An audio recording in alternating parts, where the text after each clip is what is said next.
En inscrivant 26 buts il y a 2 ans en national, il a été l'un des grands artisans de la montée du SCO en Ligue 2. Aujourd'hui, Fabrice Marcolino n'a rien perdu de ses qualités, mais son statut au sein du club angevin a quelque peu changé avec les arrivées successives de Paul Aloué-Folou et de Jean-François Rivière. Titulaire à une seule reprise cette saison en championnat, il endosse aujourd'hui le rôle de joker de luxe. Rentré en cours de jeu vendredi dernier face à Châteauroux et auteur de l'unique but de la rencontre, il a permis au SCO d'empocher les 3 points. Quelques jours après son entrée victorieuse, Fabrice a accepté de passer un moment avec nous. Il nous raconte comment il vit sa situation actuelle. Entretien. Et là, je vais chercher mon fils à l'école, ça lui fait plaisir. Donc souvent quand j'ai des après-midi comme ça de libre et j'ai un peu de temps, quand je prends des rendez-vous calés entre deux, je vais chercher mon fils à l'école. Il y a le foot, le boulot, mais il y a aussi la famille qu'il ne faut pas négliger parce que c'est aussi grâce à la famille qui nous soutiennent beaucoup, qui sont à côté de nous quand ça ne va pas, il y a des moments difficiles. Donc on se doit aussi, nous, quand ça va bien, de rendre la monnaie de la pièce. Ouais. C'est clair qu'en ce moment, j'ai beaucoup besoin d'eux et ils assurent leur rôle, donc je suis content. De retour chez Fabrice, on rentre tout de suite dans le vif du sujet, à savoir comment lui vit son rôle de joker de luxe. Avec Jeff, on n'est pas à balance, c'est Jeff le titulaire, faut pas se voir la face. C'est vrai qu'aujourd'hui, j'ai vraiment envie de débuter parce que je sais que ça me fera du bien.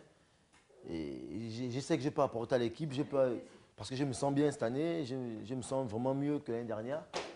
Donc ça me gêne un peu de pouvoir aider l'équipe que 20 minutes sur un match. Moi, psychologiquement, je me suis adapté, même si les débuts ont été difficiles. Aujourd'hui, avec les résultats du club, je pense que j'ai pas trop le choix non plus. Mais bon, moi, je m'adapte. Comme je l'ai dit, moi, je ne suis pas le genre à pleurer, à aller me plaindre ou à foutre du bordel parce que je ne joue pas. Pourtant sollicité en début de saison par d'autres formations, Fabrice a décidé de rester au SCO, preuve de son attachement au club.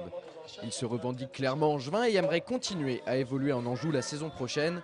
Mais forcément, tout dépendra de son temps de jeu et de l'éventuelle montée de son équipe en Ligue 1. L'année prochaine, si le club est en Ligue 1, comme on dit que tu es numéro 3, numéro 4, bah, j'accepte. Hein. Sur une saison en Ligue 1, c'est long. Ligue 1, elle fait le match, c'est 18 joueurs, donc c'est pas pareil, quoi, je veux dire. Parce que j'ai quand même envie de goûter à la Ligue 1 et puis je pense que j'ai quand même fait beaucoup d'efforts au club pour pouvoir partir comme ça sans goûter à la Ligue 1 alors que j'étais venu pour jouer en Ligue 1 avec le SCO comme je l'avais annoncé quand je suis arrivé au club. Maintenant, il y a des choix qui sont faits dans une saison par rapport à des stades, par rapport à des circonstances. Moi, je me fierai à ça. C'est eux les décideurs, c'est pas moi.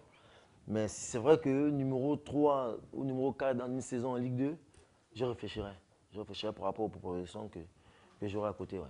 Sido, comme l'appellent ses coéquipiers, était amené à quitter le SCO. Le public du stade Jean-Bouin perdrait à coup sûr un de ses chouchous. À chaque fois qu'il rentre sur le terrain, les supporters angevins lui réservent un accueil chaleureux. Fabrice a donc souhaité leur adresser un petit message. Merci pour ce qu'ils font pour moi, merci pour le soutien qu'ils continuent de m'apporter, qu'ils croient toujours en moi parce que j'en avais vraiment besoin et envie. Je suis content que certains supporters, notamment la plupart, n'ont pas oublié ce que j'ai fait pour Angers, ce que je continue de faire pour Angers. Même si je joue moins, je voulais prouver que Fabrice Marcolino n'est pas qu'un joueur de national. Fabrice Marcolino est un professionnel et peut s'affirmer aussi au niveau professionnel. Comme je l'ai dit dans le journal de cette année du club, un vrai guerrier ne meurt jamais. Je ne sais pas encore moi. Certes, le guerrier n'est pas encore mort, mais il a du souci à se faire. Derrière lui, la relève est déjà prête à lui prendre sa place.